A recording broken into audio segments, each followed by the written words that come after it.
should also make one more for slides. Oh, let me log out of here. Nope. Actually, no, it's not even live. Log out. Also, this mouse is pretty bad too, by the way. Yeah. Yeah, I just talked to him. Yo, are you here? Yo, so here's this. What's this? Oh, perfect. And then,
صلوا على محمد وآل محمد.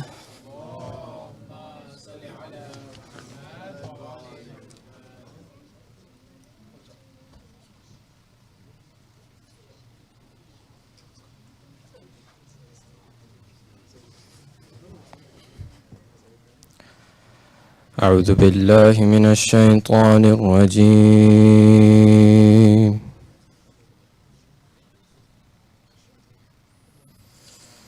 بسم الله الرحمن الرحيم.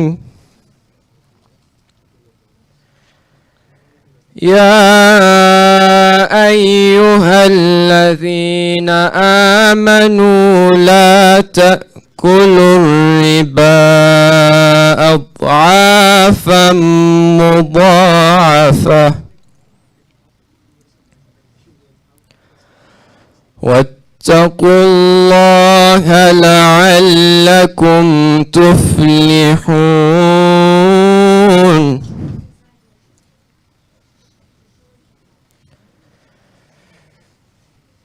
واتقوا النار التي أعدت للكافرين.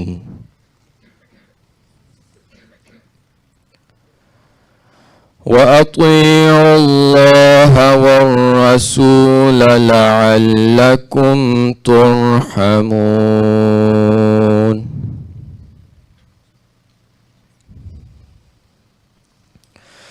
وسارعوا إلى مغفرة من ربكم وجنة عرضها السماوات والأرض أعدت للمتقين.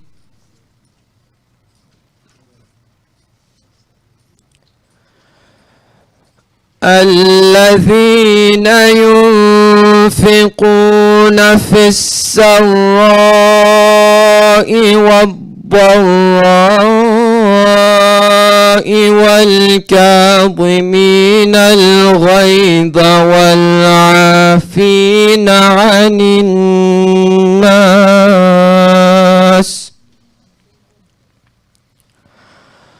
والله يحب المحسنين. والله يحب المحسنين.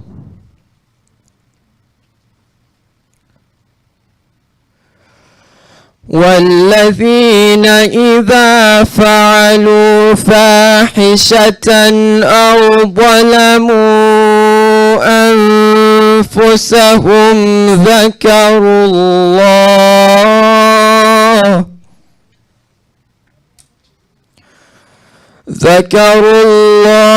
فاستغفروا لذنوبهم ومن يغفر الذنوب إلا الله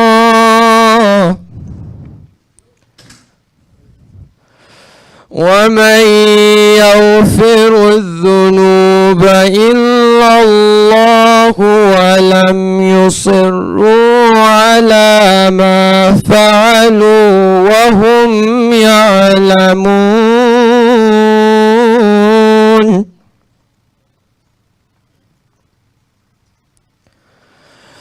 أولئك جزاؤهم مغفرة من ربهم وجنات تجري من تحتها الأنهار خالدين فيها ونعم أجر العاملين. قد خلت من قبلكم سنن فسيروا في الأرض فانظروا كيف كان عاقبة المكذبين هذا بيان للناس وهدى وموعظة للمتقين ولا تهنوا ولا تحزنوا وأنتم الأعلون إن كنتم مؤمنين صدق الله العلي العظيم صلوات.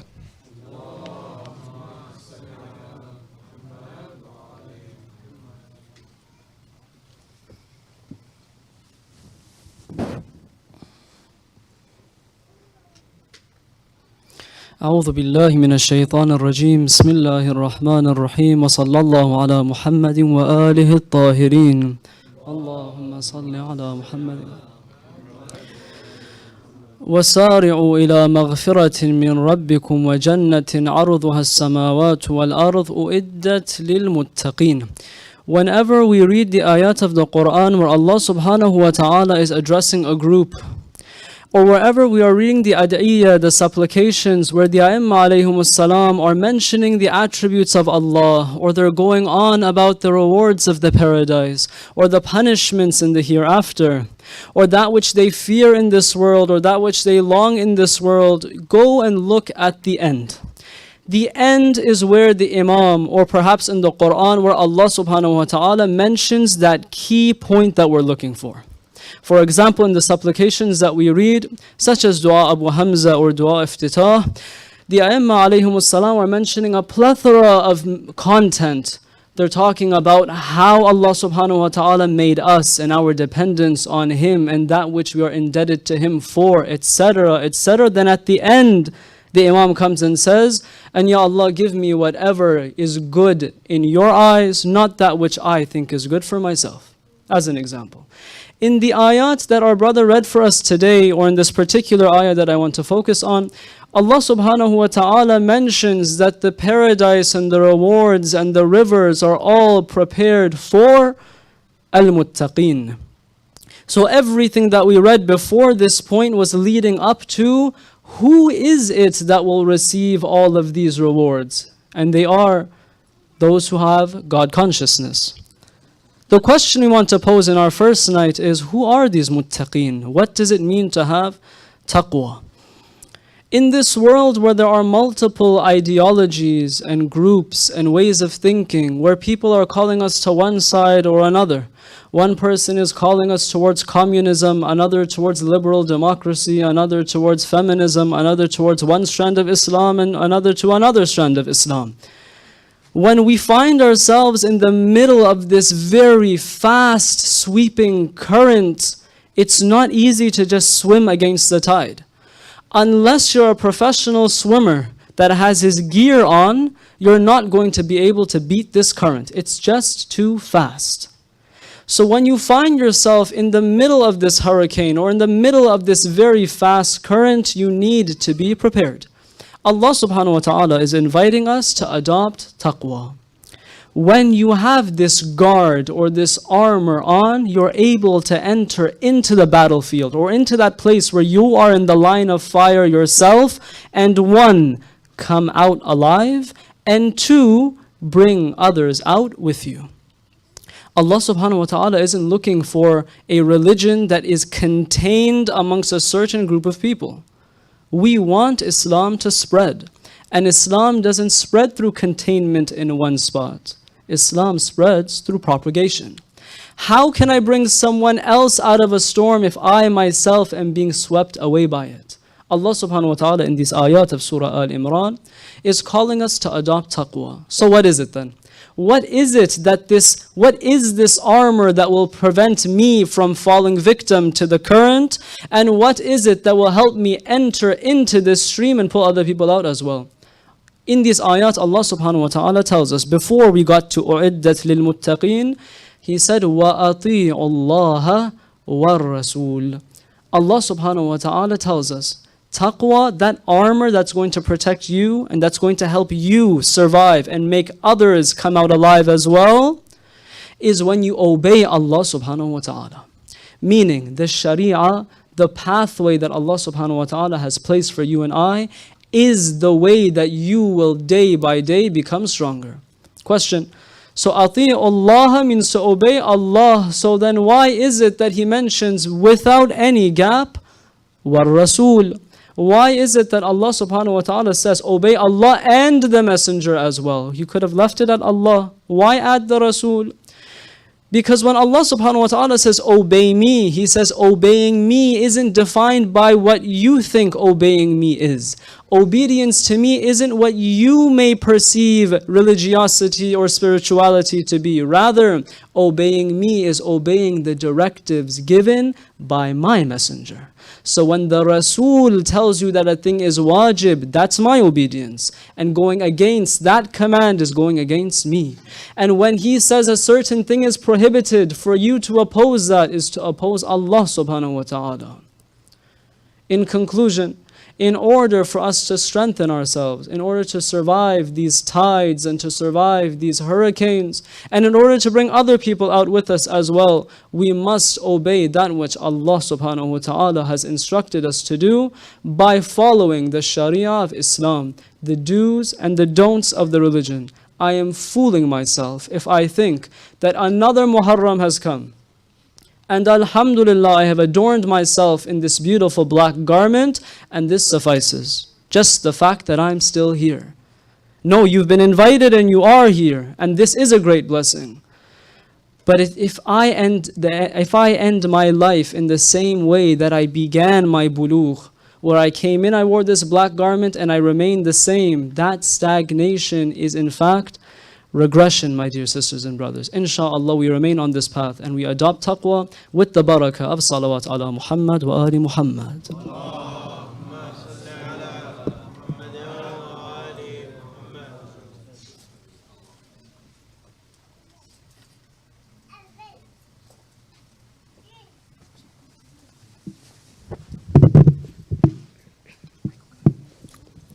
Salawat.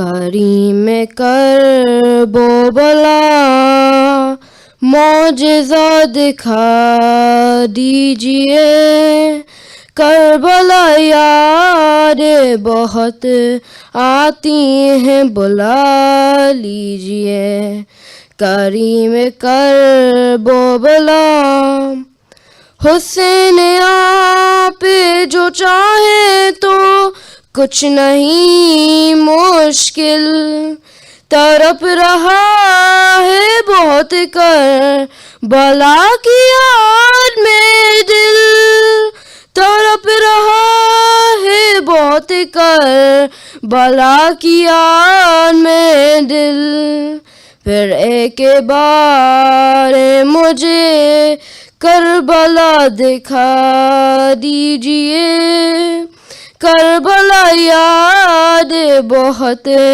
आती हैं बुला लीजिए तुम्हारे रोज़े पे आने में आज दिक्कत है मगर खबर है तुम्हें मुझको कितनी चाहत है मगर खबर है तुम्हें मुझको कितनी चाहत है मैं सर के बल चलाऊंगा बस सदा दीजिए करबला याद बहुत आती हैं बुला लीजिए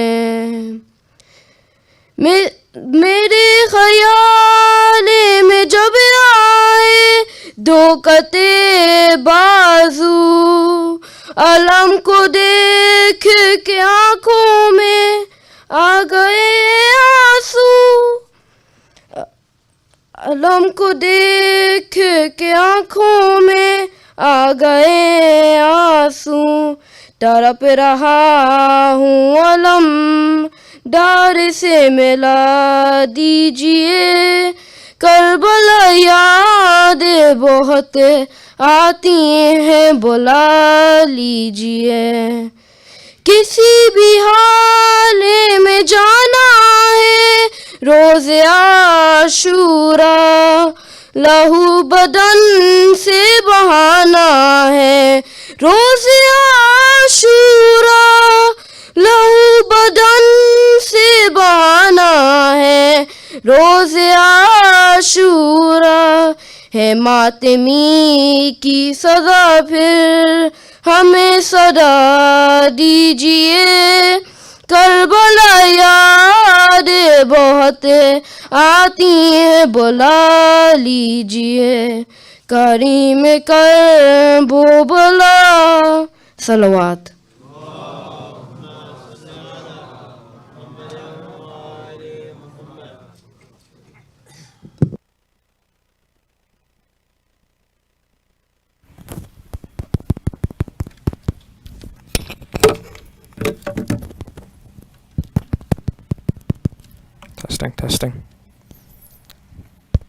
Testing. Salawat Muhammad wa ali Muhammad wa ali Muhammad.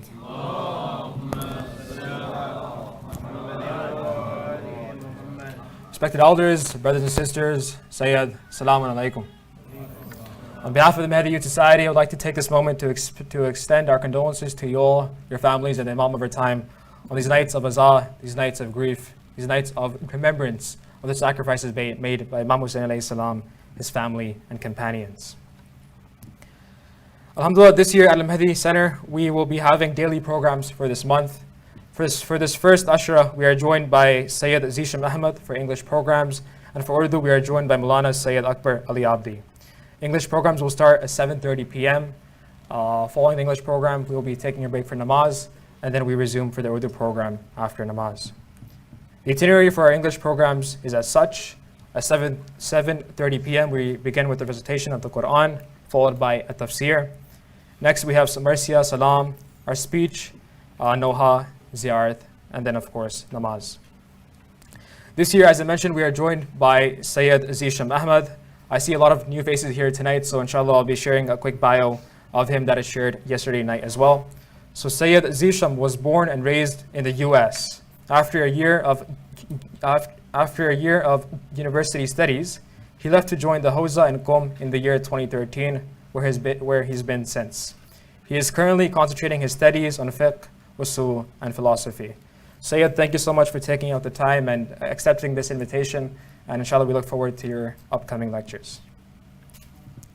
Every year during the first Ashra, as you all are probably aware, for the English Ashra at least, we have additional programs with the speaker that we have in town. So this year, this upcoming Thursday, July 11th, we will be having a co-ed discussion with the Syed.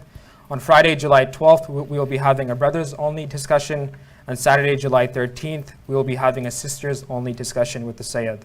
Further details such as timings will be shared in the next few days. Brothers, we are looking for reciters. If any of you are interested in reciting either Quran at the start, Salam, Marsiya, Noha, or Ziyarat, please feel free to contact me or scan that code on the screen and inform us of which days you are available, and inshallah we will schedule you in. Next, an outreach to you all. These programs are not possible without your support and contributions. We are looking for sponsors to help us cover our cost. You can sponsor a majalis for $250 per night, or you can sponsor our Sabil service, which started tonight, for $150 per night. You can donate in honor of your marhumin, and tax receipts are available. Please feel free to contact me or contact the phone number on the screen. Next, we have a request for Surah Al-Fatiha for tonight's sponsors, marhumin of Tarbahai and Himani family, Syed Asad Jafri, and all of our marhumin. Al-Fatiha. Bismillahir Rahmanir Rahim. Alhamdulillah.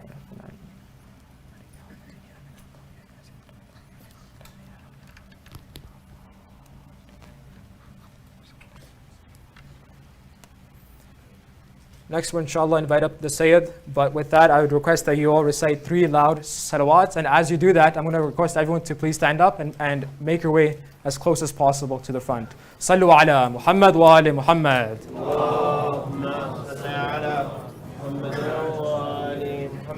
Allahumma salli ala Muhammad wa ali Muhammad. Allahumma salli ala Muhammad wa ali Muhammad. As we still have a lot of space over here, please, if you guys can just shift as much as you can. Thank you.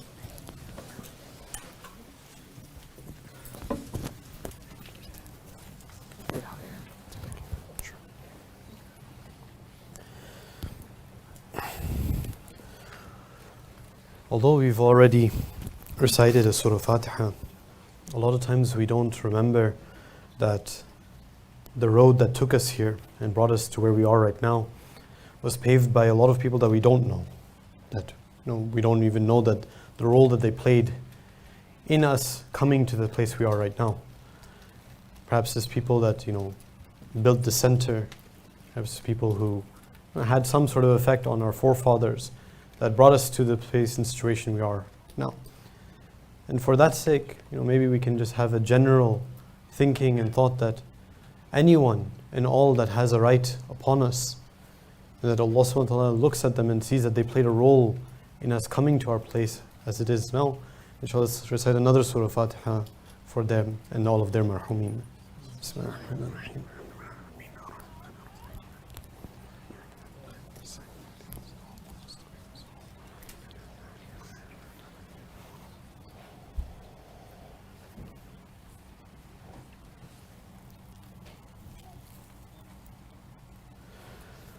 أعوذ بالله من الشيطان الرجيم بسم الله الرحمن الرحيم الحمد لله رب العالمين بارئ الخلائق أجمعين ثم الصلاة والسلام على أشرف الأنبياء والمرسلين حبيب قلوبنا وطبيب نفوسنا أبي القاسم المصطفى محمد اللهم صل على محمد آل محمد وعلى أهل بيته الطيبين الطاهرين لا سيما بقية الله في الأراضين روحي وأرواحنا نترى بمقدمه الفداء فقد قال الله في كتابه المجيد أعوذ بالله من الشيطان الرجيم من ذا الذي يقرض الله قرضا حسنا فيضاعفه له أضعافا كثيرا والله يقبض ويبسط وإليه ترجعون صدق الله العلي العظيم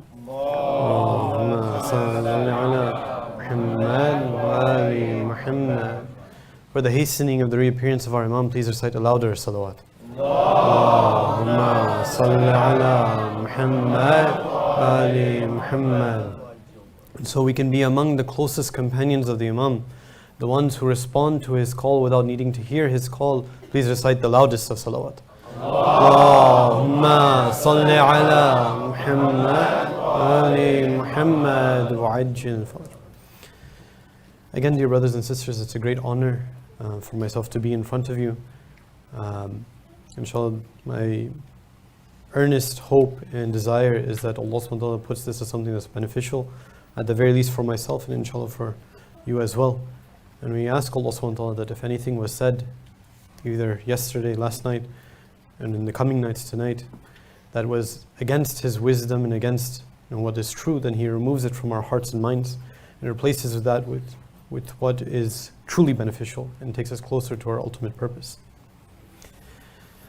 That being said, I want to give a brief recap of what we talked about yesterday and then inshallah move on from there.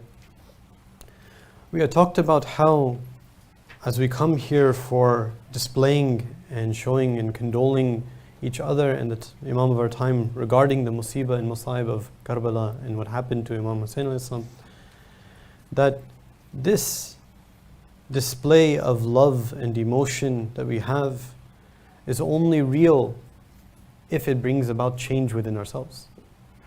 The love of Imam Hussein alayhi salam is only truly the love of Imam Hussein if we start to become more and more Husseini.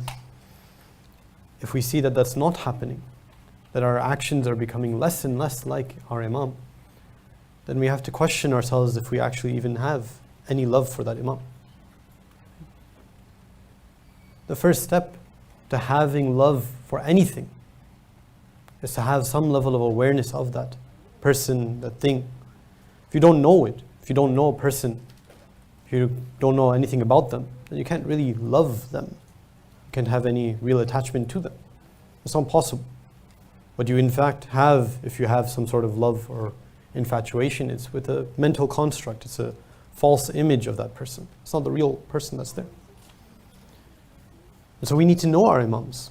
We need to know what they stood for. We need to know what Imam Hussein strove for, what his life and what his death was done in service of, if we want to have love for him. And then once we have that love brings us along. It pulls us towards him. It inculcates within ourselves the attributes and characteristics of that Imam. We see very clearly, right? We have plenty of hadith, right? Plenty of hadith that talk about the fadila of and the greatness of the majalis that have the dhikr and remembrance of the Ahlul Bayt. There's no doubt about it. There's no doubt that the greatness and the fadila of the Ahlul Bayt is something beneficial and should be mentioned time and time again. And that love that we develop and that amazement that we have for these great personalities is something that's crucial. There's no doubt about it. But it's not sufficient. It needs to be paired with movement towards what these Imams stand for and stood for. That was the first point that we made. Now this progress and change that we want to make happen within ourselves is very, very much benefited by having these majalis. Because it's a natural time, a natural point within our calendar year where we can look back into our previous year and see where we were. And have a checkpoint that, okay, now that a year has passed, I can go again and see, have I progressed? Have I not? Am I the same person? Am I someone different? It's a natural thing. Not only that, by fact of what this majalis are for, that they're heart-rendering, it's saddening, we cry, it softens our hearts and allows us to create change more readily. It's something that takes us away from our daily busy schedules, the entrapments of this world, and we are here mourning and remembering something so far off that it removes us from those distractions, or it's very easy for that to happen. So it's something we should lean into and use wisely, this opportunity that's been afforded to us. Now, what holds us back? What stops us from making this movement forward? What stops us from actually using these majalis, using this natural time that's right in front of us? It's the attention that we have to this world. The love that we have for this world. And to an extent, it's understandable. Right? We have a physical aspect to our being. It's undeniable. Right? We're not trying to deny that we have material desires. That's something that's there. It's for sure there. And it's not something that we can ignore. It's something that needs to be paid attention to. Nobody's denying that at all. But everything has to be in balance. Everything has a purpose.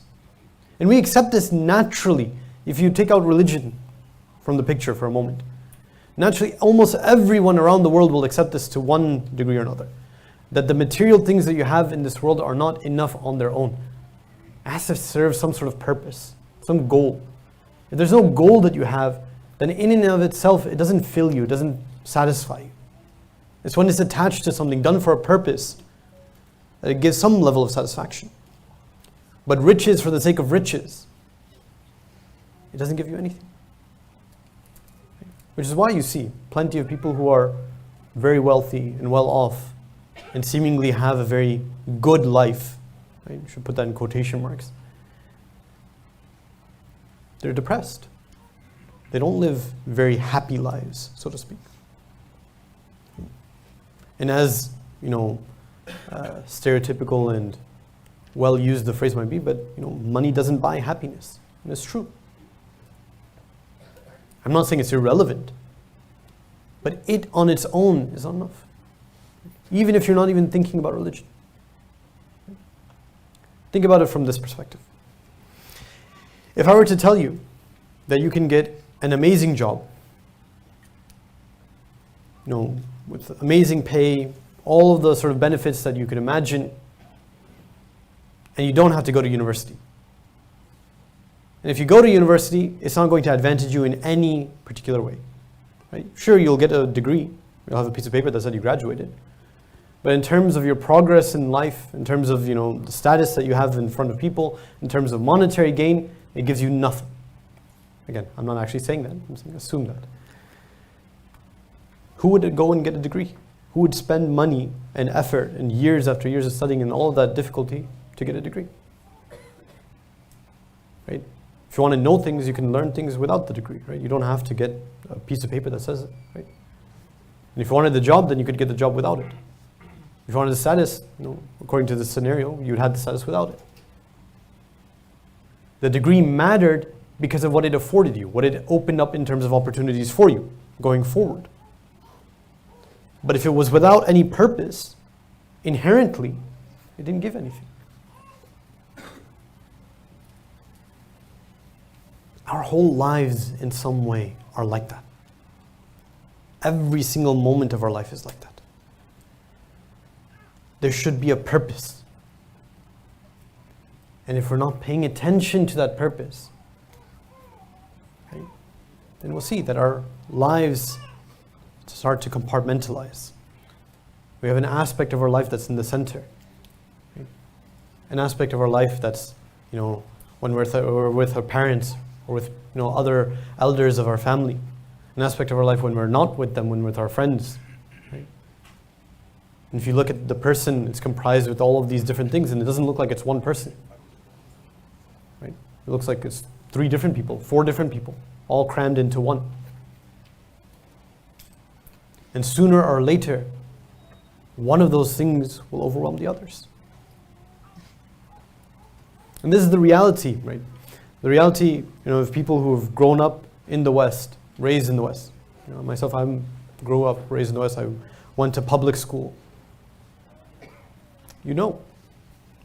The vast majority of your day, right? Vast majority of your day is surrounded by influences and things that are not Islamic. And who you are in a great way is fashioned by those influences. It's difficult to swim against that tide. It's difficult, extremely difficult. To the parents, I'll say this. Right? Don't expect a child that's put into a public school system and surrounded by these influences and having no safety net to be able to survive that and then magically become a good Muslim out of that. Just because they came to the center. That's not a reasonable expectation. Something has to be done. Something extra. Something more. In any case, that wasn't a major point, or the point I wanted to go on, but it was something that I felt necessary to say. Now, if we look at this idea that what holds us back is this attraction to this world and our enchantment with it, there's a very interesting verse of the Quran which describes the role and the mission of the Prophet. Within it, it mentions this line. It says, أعوذ بالله من الشيطان الرجيم. It says, وَيَضَعُ عَنْهُمْ إِسْرَهُمْ وَالْأَغْلَالَ الَّتِي كَانَتْ عَلَيْهِمْ. That the Prophet came to release them from the binds and shackles that are on them, right? On the people. Comes to free the people. The first thing is that, this sounds really nice. Who doesn't want to be free? Right? Everyone wants to be free. Nobody wants to be shackled. But free for what? Free to what? Does that mean that the Prophet came to say that you can do whatever you want to do? Blank check. You're good to go? No. Right before that, in the same ayah, it says that that the Prophet came to make halal the things that are tayyib, the things that are good, and make haram the things that are khaba'ith, the things that are disgusting and ugly. So he's already making restrictions. There's restrictions right before that. And then it says it comes to freedom. How does that work together? How is there a freedom and restriction that is happening in one place? And this is where, again, we think of freedom in the wrong way. Because of what we're surrounded with in the sort of normal parlance of using the word freedom, the way that it's associated with, we always think of freedom to do things. I'm free to do this, to do that. Or I'm restricted in the sense that I have to do this or can't do that. We think always in freedom in this sense. But there's another way of looking at freedom, and that's freedom from. You can be freed from something. That something could be binding you, and you could be released from that. What is it that the Prophet came to release us from? It's from the idea and the delusion that this world is what's important. That what we gain in this world, as we're here in this material world, is what it's all about. That the riches that we gain, even in some ways the children that we have, the family relations that we have, that it's inherently important here. No. He's freeing us from that delusion. Inshallah, we'll talk about this and the ramifications of this freedom, inshallah, throughout the nights. It's not my main topic, but inshallah, we'll expand on that more throughout other aspects that we're going to be talking about. Now, when we realize and have, inshallah, this realization that this world is not all that there is,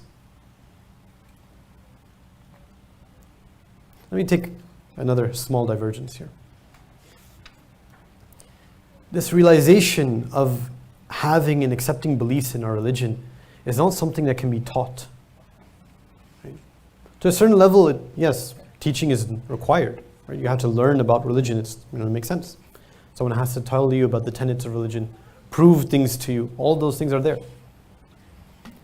But if I don't make the effort of thinking about it, pondering about it, spending my quiet time asking myself difficult, hard questions about what I truly believe in and how I truly see the world, then you'll see that that belief system evaporates at the soonest and quickest sign of difficulty. It crumbles because it's not really real to me. If I want to actually claim to be a Muslim, I have to spend time and effort in developing that belief. Belief is not a thing of blind faith. Iman that we have has nothing to do with accepting the word of someone else. No. Iman has to do with understanding and seeing and viewing that reality ourselves. Seeing it to be real. So I have to make the effort to be able to do that. I can't imagine and expect it all to just come magically to me. I have to do the effort in thinking about things, pondering about it. And that's difficult. If you test it yourselves, you'll see this, right? If you take the time, right? Maybe even try tonight. Right? Take the time tonight, before sleeping, something like that. 5 minutes, that's it. 5 minutes, 10 minutes, something small. Ask yourself a deep, difficult question about yourself. Ask yourself, am I a Muslim? Right? Not by name, not by birth, not by this thing, nothing, no. Do I truly and really believe in Allah subhanahu wa ta'ala, and that I was created by Him, and that there is a day of judgment and a hereafter, and my actions in this world will lead to my everlasting life in the next? Don't have to write it down, don't have to admit it in front of anyone, but stop and think about it. I promise you, most of us will not last more than 2 minutes thinking about it. Because we're afraid. We're afraid of the answers. Because on one side, we might say that we don't want to believe in it because it brings up all of these obligations. But on the other side, almost instinctively we know it to be the truth. But if we accept it to be the truth consciously in front of us, then it brings out its own obligations. For example, if I know that under this bush that's right in front of me, right, there's a poisonous snake, venomous snake that's going to bite me, if I take one step right there, if I know that, then I'm not going to take that step. Right? It's very clear. No matter what benefit I might gain, right? That's 3 steps in front or 4 steps, I won't do it because I won't last. I won't make it there. Right? The danger is too much. If hellfire in the next world is real to us, then no matter what benefits we might gain by going against Allah subhanahu wa ta'ala's laws, no matter what sort of pleasures and things of this world might be there, it's not worth it. And we're afraid of that realization. And so we'll try to hide. But we need to push ourselves. Right? It's not something that can be gained by someone else throwing it into our minds. No speech, no class, nothing will do that for us. They help. Of course they help. But we have to take the time to think and ponder ourselves. Please just say salawat ala Muhammad wa Allahumma salli ala Muhammad wa ali Muhammad. Now there's another series of verses. I apologize in advance, but it's not a real apology because I'm not actually sorry, but it sounds nice to say it. But I'm going to quote a lot of verses throughout the next 10 nights. It's something that I think is many times missing from our majalis and sitting together, is that, well, this is a book of guidance. If it's a book of guidance, then we should be using this to guide ourselves, right? And as much as possible, we should be having it around us. We should be opening it, reading it, reflecting it, right? And I heavily encourage, if it's possible for you, have it on your phone, follow along on the verses that I quote. If it helps, I'll quote, the page number or anything like that. Inshallah, it's something beneficial. At least have the tawfiq, if nothing else within this majalis, to look at and view these few verses of the Quran to help us, inshallah. There's a few verses of the Quran in Surah An'am, the 6th Surah, verse number 112 and onwards. I won't go too far. Maybe I'll just read 2 verses, inshallah.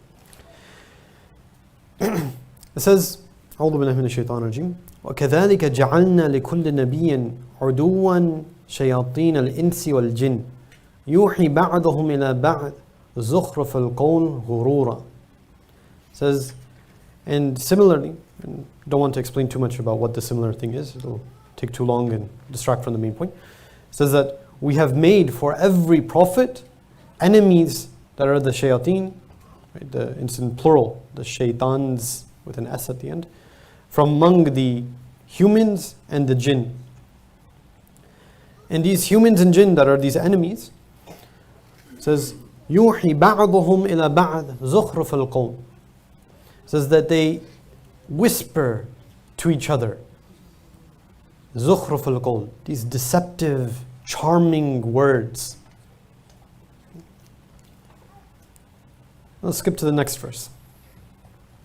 It says, وَلِتَصْغَى إِلَيْهِ أَفْئِدَةُ الَّذِينَ لَا يُؤْمِنُونَ بِالْآخِرَةِ وَلِيَرْضَوْهُ وَلِيَقْتَرِفُوا مَا هُمْ مُقْتَرِفُونَ. It says that when you let this speech go, in the part that I skipped and I didn't read, when you let this speech and these things happen, what happens is that these people, their hearts will incline towards them. Whose hearts? The hearts of those who do not believe in the next world. The enemies of the Prophet, right? There's 2 ayahs, if we combine them and understand what they're saying, at least in one aspect. Being said that they're whispering these words to each other, and these words have an immediate impact in charming the hearts of the people who do not believe in the next world. And so they become the enemies of the Prophet. It's not an easy thing to say that I'm not an enemy of the Prophet. Because that's something that's not a matter of the tongue, not even a matter of the heart only. It has to be demonstrated through our actions. If the Prophet came to tell me and say that these are the laws, pray, wear hijab, do sawm, do amr bil ma'roof and nahy anil munkar. Right? The most important wajib that we have is amr bil ma'roof and nahy anil munkar. If we're not doing that, then how can I say that I'm a lover of the Prophet? I'm following the Prophet. Following the Prophet meaning what? We say it in our name, we say I'm a Shia, right? That means I'm a follower. Right? Who am I following? If I'm not actually following what the Imams and the Prophet are telling me to do, then how am I a Shia? Right? It doesn't make sense. It's easy for me to say and call myself a Shia. But it's not worth anything. Right? What's worth something is if the Imam recognized me as his follower. Right?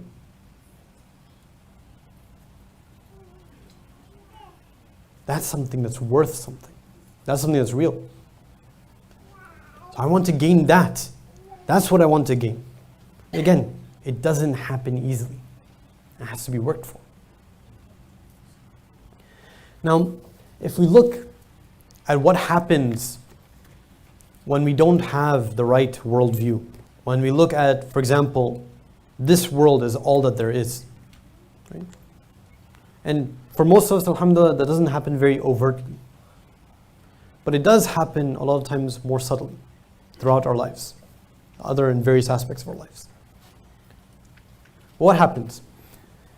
Obviously, you organize your life according to what you know to be real.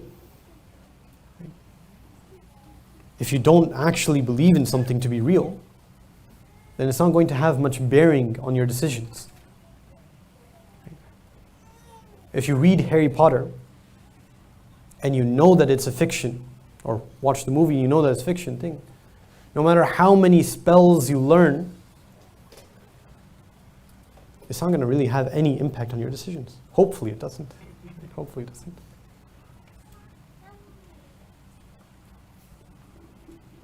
It's when something is real that it makes an impact. So this is a way to test our beliefs. Right? And again, this is something that we become afraid of. But it's a realization that's important. Our actions are a way to test our beliefs. I want to see, am I actually someone who believes in the religion that I claim to believe in? Look at my actions. Am I following what that religion is telling me to do? If I'm not, then I know that there's a weakness somewhere in my belief system. Now, I don't say this as something that should, push people into, being depressed about themselves or becoming, critiquing themselves so much so that they, feel like there's no point in anything and lives are wasted. No. God will forgive me and I can cry and then it'll be fine. It's there.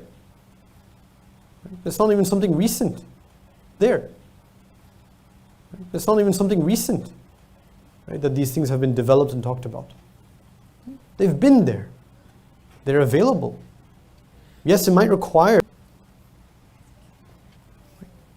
The signs of Allah subhanahu wa ta'ala are here, innumerable. Just look around us. Look at ourselves, the lives that we have, our bodies, the world around us, the stars, everything. Everything that you think about.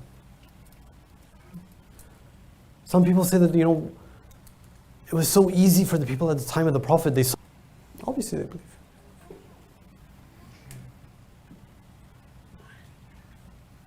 If you want to look at the miracles, it's all around us. We are the miracle of Allah subhanahu wa ta'ala.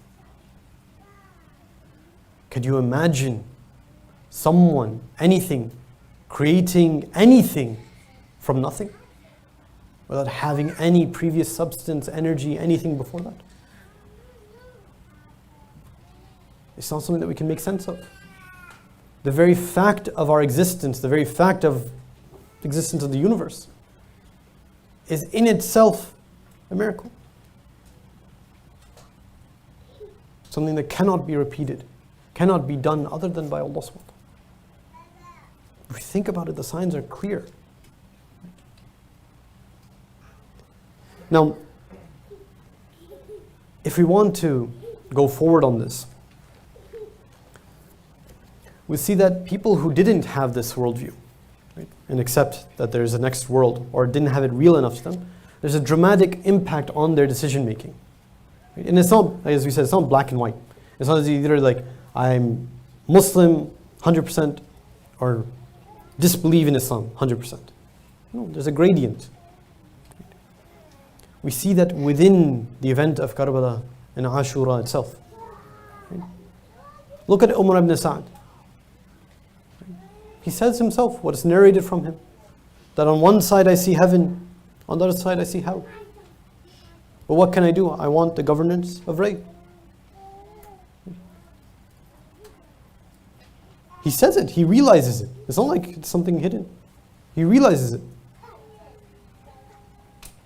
But that desire for that thing in this world is so much, it overwhelms anything, any understanding of that reality.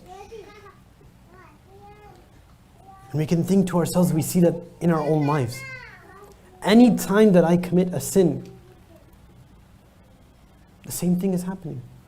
When I commit that sin, what I'm saying to Allah subhanahu wa ta'ala in reality is that my desire and the pleasure I get from that is more real to me than any potential reward or punishment that I can imagine that's going to be in the hereafter. That's basically what I'm saying. It's an immediate impact on our actions. They're not two separate things. Now, please recite salawat ala Muhammad wa ala Muhammad. Muhammad wa ala.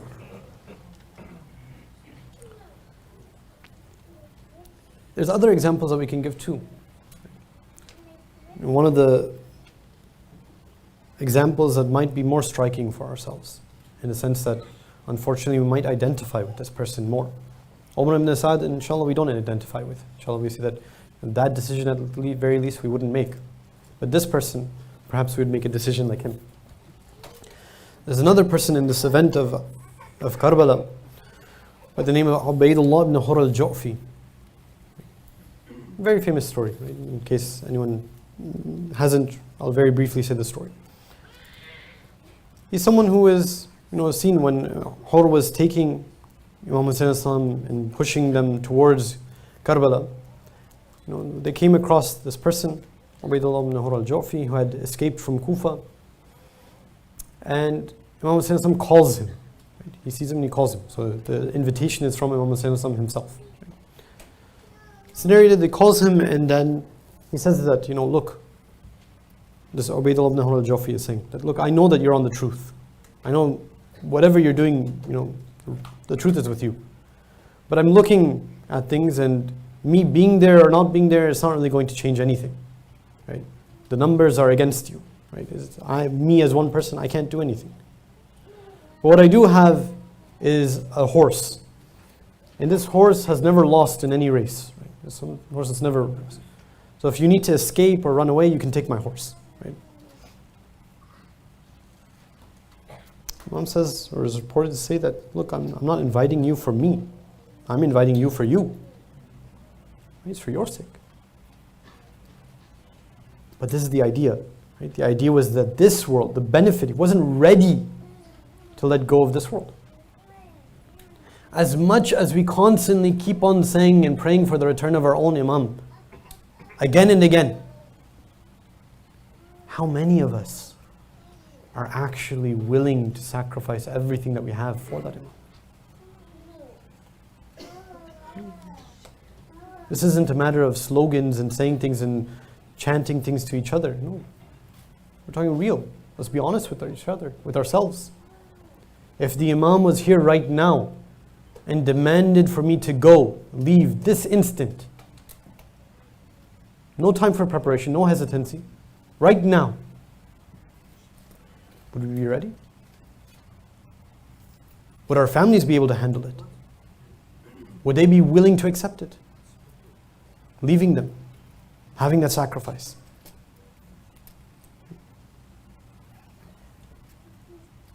It's difficult. It's really difficult. But that's the reality. That's the real thing.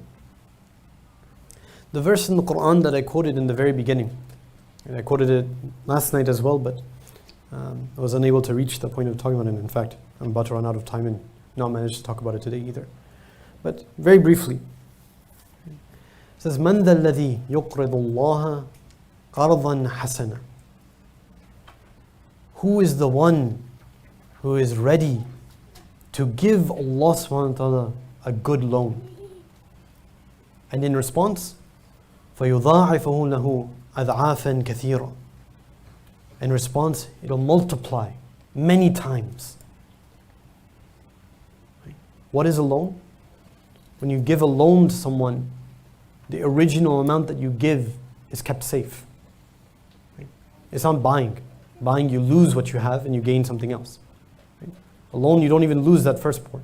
You're just giving it temporarily, but you get that back. Allah subhanahu wa ta'ala is saying, you don't not only just get the original back, it's going to be multiplied more and more and more.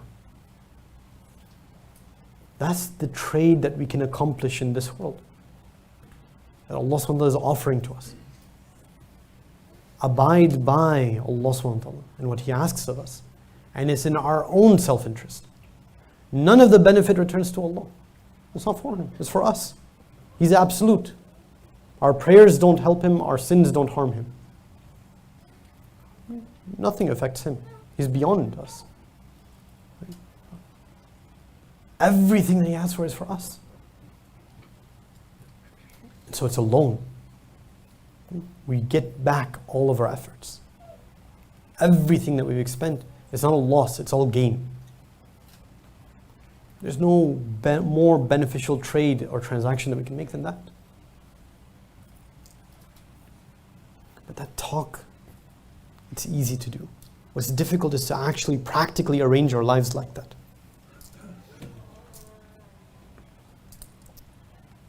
Just make one last point, inshallah. I had a lot more to say, but I think we'll go too far.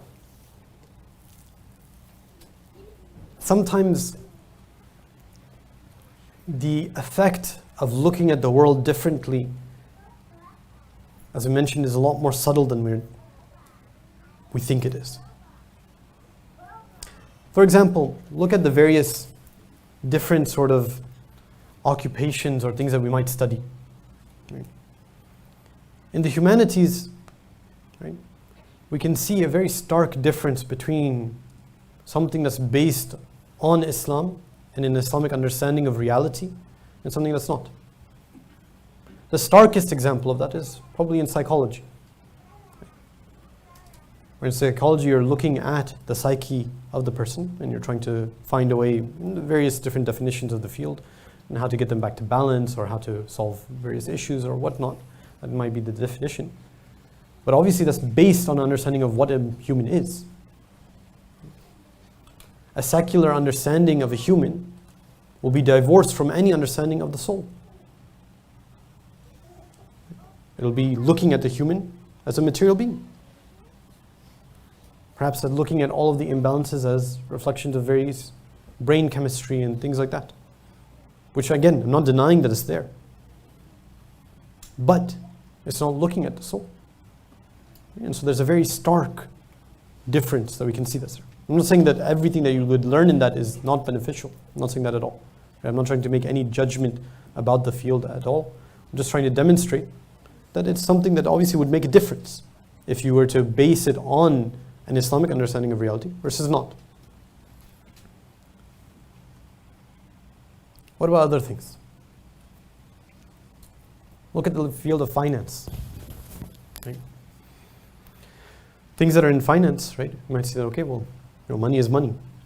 I mean, it's a tool. Nobody is, the tool doesn't define your beliefs. And that's true to an extent. But what about the ethos of the field? The atmosphere that it's surrounded with. Right? That everything is about gain, profit and loss. And profit and loss defined by the material, by this world. It's so much pressure that eventually you tend to look at your whole life in those terms of profit and loss. And that becomes the most important thing. Inescapable to go out of it.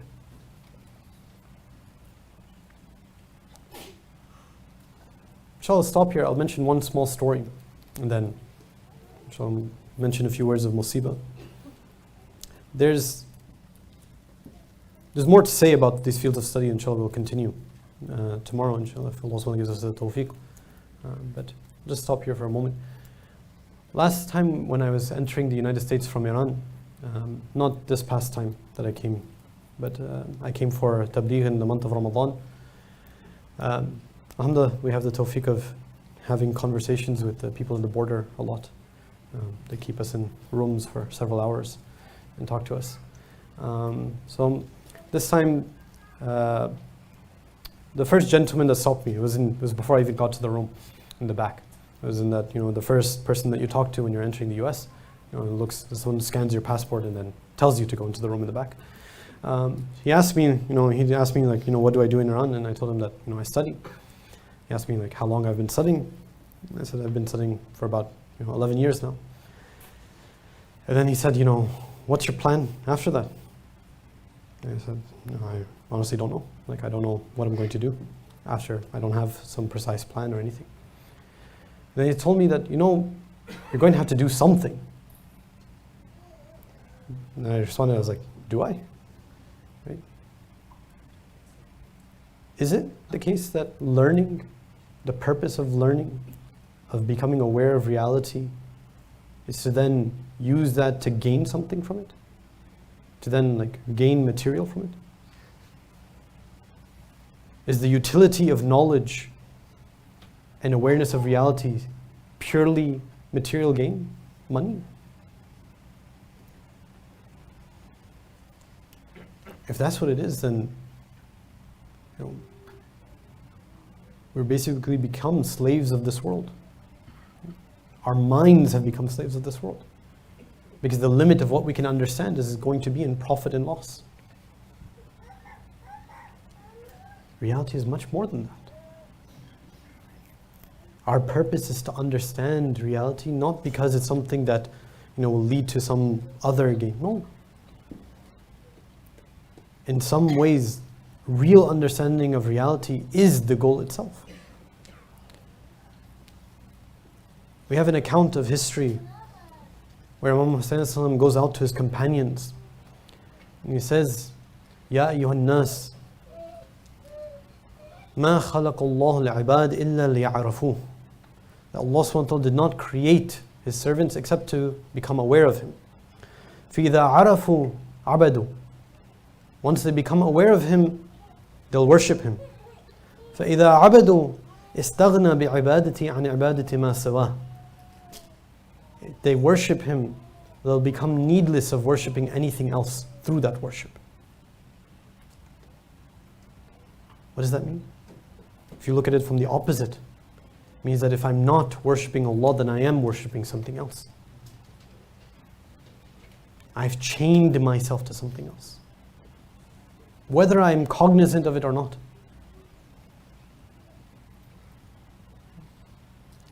Inshallah, we can spend a few moments reminding ourselves and commemorating the musibah of Abu Abdullah Hussein.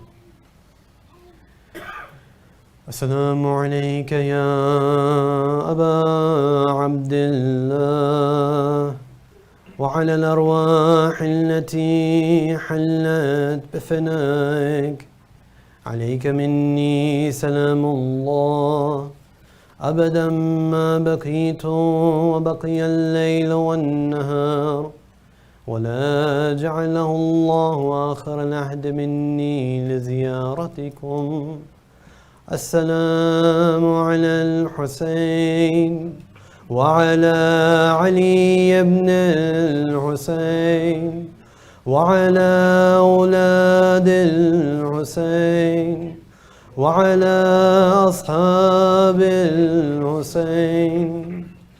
Dear brothers and sisters, the beginning of Imam Hussein's journey and caravan to Karbala started in Medina, We all know the story of how Yazid the Mal'un called upon his governor in Medina to gain the bay'ah and allegiance of Imam Hussein al-Islam. And in response, how Imam Hussein al-Islam was forced to flee from the city of the Prophet. But have we ever stopped to think about what that really meant for Imam Hussein al-Islam? The memories that he must have had within that city. The city itself is called Madinatun Nabi, the city of the Prophet. And this is the city that the grandson of the Prophet is being driven out from. This is the city where the Prophet recited the verse where he says, لا أسألكم عليه أجرا إلا المودة في القربة. I don't ask of you any reward except for having love for my close relatives. And how does the people of the Prophet respond? How do they respond? Where is the grave of Hazrat Fatima Zahra? Where is the grave of the daughter of the Prophet? Where is Imam Ali alayhi salam? At that time, remember that the grave of Imam Ali is also not known. The people don't even know where his grave is. The body of Imam Hassan al-Islam, arrows are thrown at it to prevent him being buried next to the Prophet. Is this muwadda? Is this the love? On the night before the departure of Imam Hussein al-Islam and his family from Medina, it's narrated that Imam Hussein al-Islam went to the grave of his grandfather, the Prophet, peace be upon him. We don't know exactly what happened in that conversation.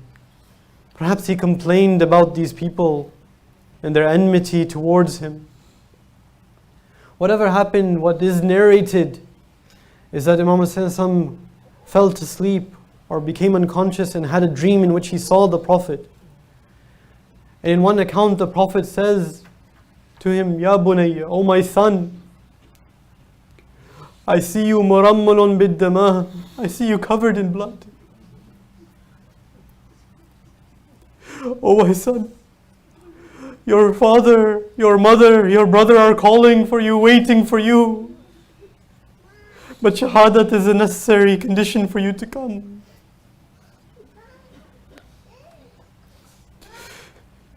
In the farewells of Imam Hussein from his, we do not know where Hazrat Fatima Zahra is buried. But surely Imam Hussein does know. We don't know what he would have said to his mother, bidding farewell to her. On the journey to Karbala, there are many difficulties and misfortunes that befell this caravan. There are many things that happen of companions joining and leaving. At one time, Imam Hussein on the night of Ashura is saying a line of poetry in his tent, where he decries the time. This is the time has been such an unfaithful friend to him. It's narrated that Hazrat Zainab was hearing this. She heard this line of poetry. And she rushes to her brother and says, Oh my brother, what you've said has put a level of doubt within my heart about your companions. We know what happened to our father Imam Ali and his companions. We know how our brother Hassan was betrayed by his companions. Have you tested your companions? Are you sure about them? We don't know who passed by and heard. Perhaps it was Zuhair, perhaps it was Habib, who was passing by and heard the words of Hazrat Zainab. But hearing those words, they come to all the companions and tell them, look, Zainab is doubting us. Zainab has doubt about our devotion. Let's go and show that we will not allow a single drop of the blood of Bani Hashim to be shed as long as we live. But what can be done? A time comes on the day of Ashura when that dream of the Prophet comes true. When Hazrat Zainab is on Tilla Zainabiyya and she's looking down and she says, صلى عليك مليك السماء هذا الحسين. This is Hussein laying bare on the sands, مرملا بالدماء مقطع الأعذار, covered in blood and his limbs cut. على لعنة الله على قوم الظالمين وسيعلم الذين ظلموا أي منقلب ينقلبون. ماتم حسين.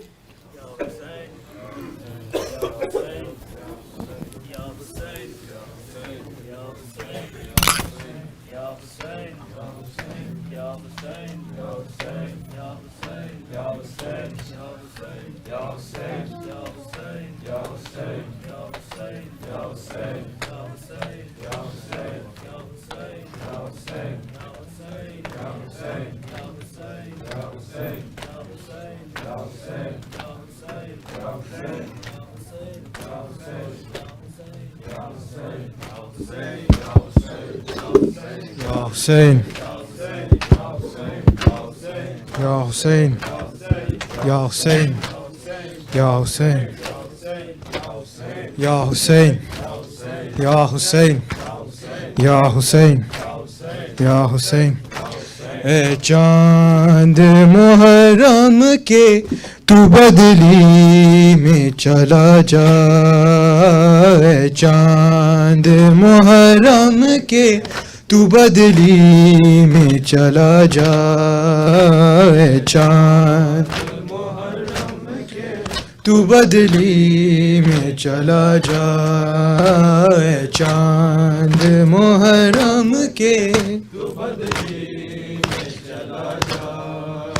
تجھے دیکھ کے مر جائے نا, تجھے دیکھ کے مر جائے نا, بیمار ہے سغرا, اے چاند محرم تو بدلی میں چلا جا, اے چاند محرم کے تو بدلی میں چلا جا. گھر زہرا کے لٹنے کی خبر تو نے سنائی, تجھے دیکھ کے روتی ہے محرم میں خدائی. 1400 برس بیتے, 1400 برس بیتے, سب کرتے ہیں شکوہ, اے چاند محرم کے تو بدلی میں چلا جا, اے چاند محرم تو بدلی میں چلا جا. بھیا کی جدائی میں پریشان ہے رہتی, ہر روز یہ نانا کو رو رو کے کہتی, اکبر نہ ملا نانا, اکبر نہ ملا نانا, میں مر جاؤں گی تنہا, اے چاند محرم کے تو بدلی میں چلا جا, اے چاند محرم کے تو بدلی میں چلا جا. ملنے کے لیے بھائی کو بے چین بری ہے, کب سے علی اکبر کے یہ راہوں میں کھڑی ہے, بچھڑی ہے یہ مدت سے, بچھڑی ہے یہ مدت سے, اسے تو نہ نظر آئے. چاند محرم کے تو بدلی میں چلا جا, اے چاند محرم کے تو بدلی میں چلا جا. بہنوں کا تو بھائیوں سے رشتہ ہی عجب ہے, تم بھول گئے مجھ کو یہ کیسا غضب ہے. اس آس پہ زندہ ہوں, اس آس پہ زندہ ہوں, دیکھوں تیرا چہرہ. اے چاند محرم کے تو بدلی میں چلا جا یا حسین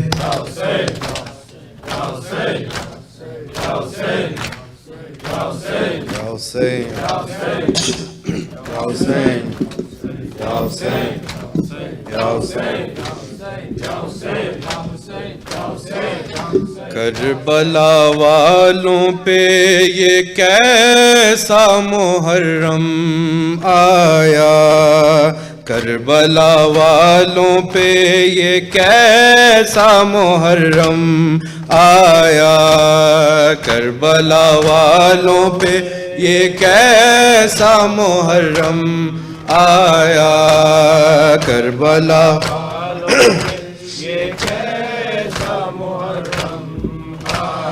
خون ٹپکتا ہوا عباس کا پرچم آیا کربلا والوں پہ یہ کیسا محرم آیا کربلا والوں پہ یہ کیسا محرم آیا جیسے جیسے میرے غازی کا علم جھکتا گیا جیسے جیسے میرے غازی کا علم جھکتا گیا پشت میں حضرت شبیر کی بھی غم آیا خون ٹپکتا ہوا عباس کا پرچم آیا کربلا والوں پہ یہ کیسا محرم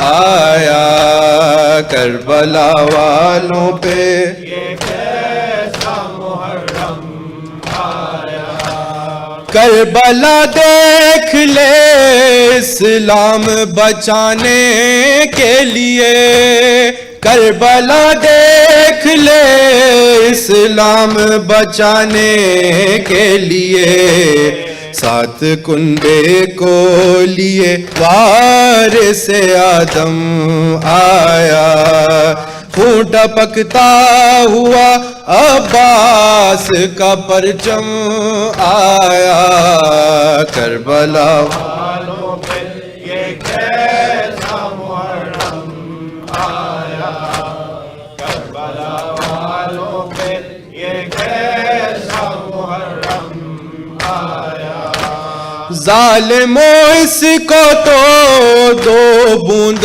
پلا دو پانی ظالموں اس کو تو دو بوند پلا دو پانی اب لبوں پر میرے بے شیر کا ہے دم آیا خون ٹپکتا ہوا عباس کا پرچم آیا کربلا والوں پہ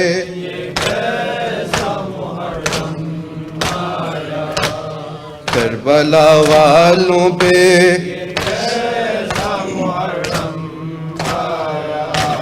سارے موسم تو گزر جاتے ہیں آ کر لیکن سارے موسم تو گزر جاتے ہیں آ کر لیکن بس ہمیشہ کے لیے موسم ماتم آیا خون ٹپکتا ہوا عباس کا پرچم آیا کربلا والوں پہ یہ کیسا محرم آیا کربلا والوں پہ یہ کیسا محرم آیا چاند ریحان نظر آیا محرم کا ادھر چاند ریحان نظر آیا محرم کا ادھر خلد میں اشک میری آنکھ میں پیہم آیا خون ٹپکتا ہوا عباس کا پرچم آیا کربلا والوں پہ ये कैसा मुहर्रम आया करबला वालों पे ये कैसा मुहर्रम आया لك لبيك أبا عبد الله لك لبيك أبا عبد الله لك لبيك أبا عبد الله لك لبيك أبا عبد الله لك لبيك أبا عبد الله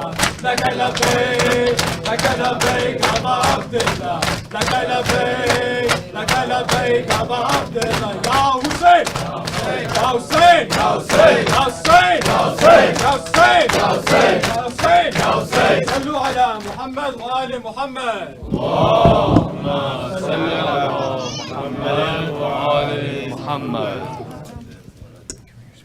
متوجه زيارة. بسم الله الرحمن الرحيم. اللهم صل على محمد وآل محمد.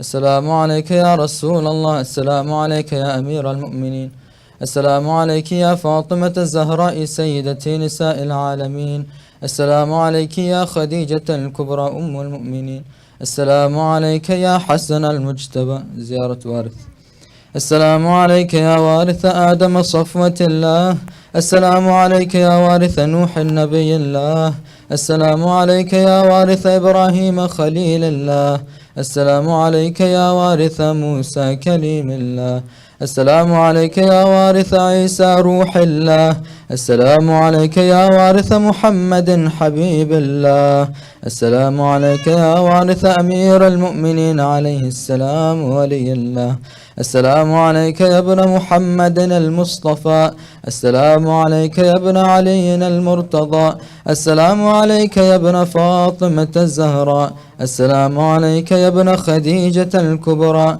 السلام عليك يا ثار الله وابن ثاره والوتر الموتور.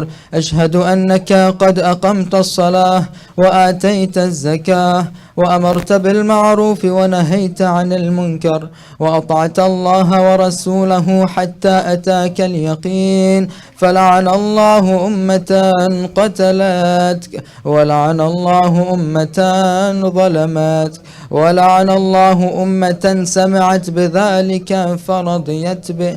يا مولاي يا أبا عبد الله، أشهد أنك كنت نورا في الأصلاب الشامخة والأرحام المطهرة، لم تنجسك الجاهلية بأنجاسها ولم تلبسك من مدلهمات ثيابها، وأشهد أنك من دعائم الدين وأركان المؤمنين، وأشهد أنك الإمام البر التقي الرضي الزكي الهادي المهدي، وأشهد أن الأئمة من ولدك كلمة التقوى وأعلام الهدى والعروة الوثقى والحجة على أهل الدنيا، وأشهد الله وملائكته وأنبياءه ورسله أني بكم مؤمن وبإيابكم موقن، بشرائع ديني وخواتيم عملي،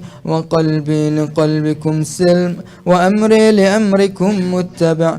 صلوات الله عليكم وعلى أرواحكم وعلى أجسادكم وعلى أجسامكم وعلى شاهدكم وعلى غائبكم وعلى ظاهركم وعلى باطنكم. زيارة علي الأكبر. السلام عليك يا ابن رسول الله، السلام عليك يا ابن نبي الله، السلام عليك يا ابن أمير المؤمنين، السلام عليك يا ابن الحسين الشهيد، السلام عليك أيها الشهيد، السلام عليك أيها المظلوم وابن المظلوم. لعن الله أمة قتلتك ولعن الله أمة ظلمتك ولعن الله أمة سمعت بذلك فرضيت به. زيارة الشهداء. السلام عليكم يا أولياء الله وأحباءه، السلام عليكم يا أصفياء الله وأوداءه، السلام عليكم يا أنصار دين الله، السلام عليكم يا أنصار رسول الله. السلام عليكم يا أنصار أمير المؤمنين. السلام عليكم يا أنصار فاطمة سيدة نساء العالمين. السلام عليك يا أنصار أبي محمد. السلام عليكم يا أنصار أبي محمد الحسن بن علي الولي الناصح. السلام عليكم يا أنصار أبي عبد الله. بأبي أنتم وأمي طبتم وطابت الأرض التي فيها دفنتم وفزتم فوزا عظيما، فيا ليتني كنت معكم فأفوز معكم. زيارة أبي الفضل العباس عليه السلام. السلام عليك يا ابن أمير المؤمنين. السلام عليك أيها العبد الصالح المطيع لله ولرسوله. أشهد أنك قد جاهدت ونصحت وصبرت حتى أتاك اليقين. لعن الله الظالمين لكم من الأولين والآخرين وألحقهم بدرك الجحيم. السلام عليك يا أئمة المسلمين علي بن الحسين ومحمد بن علي وجعفر بن محمد وموسى بن جعفر وعلي بن موسى ومحمد بن علي وعلي بن محمد والحسن بن علي. السلام عليك يا مولانا يا صاحب العصر والزمان سيدي الأمان الأمان الأمان يا ابن الزهراء من فتنة الزمان. السلام عليك يا خليفة الرحمن وشريك القرآن وكعبة الإيمان وإمامنا وإمام الإنس والجان. عجل الله تعالى فرجك وسهل الله تعالى مخرجك ورزقنا في الدنيا زيارتك وفي الآخرة شفاعتك. السلام عليكم يا أهل بيت النبوة ورحمة الله وبركاته. اللهم صل على محمد وآل محمد. Brothers and sisters, we request that you join us for Jamaat prayers, which will be taking place shortly in our respective halls. I would ask the sisters to please make their way back into the sisters' hall, and brothers, please join us for prayers over here. Thank you.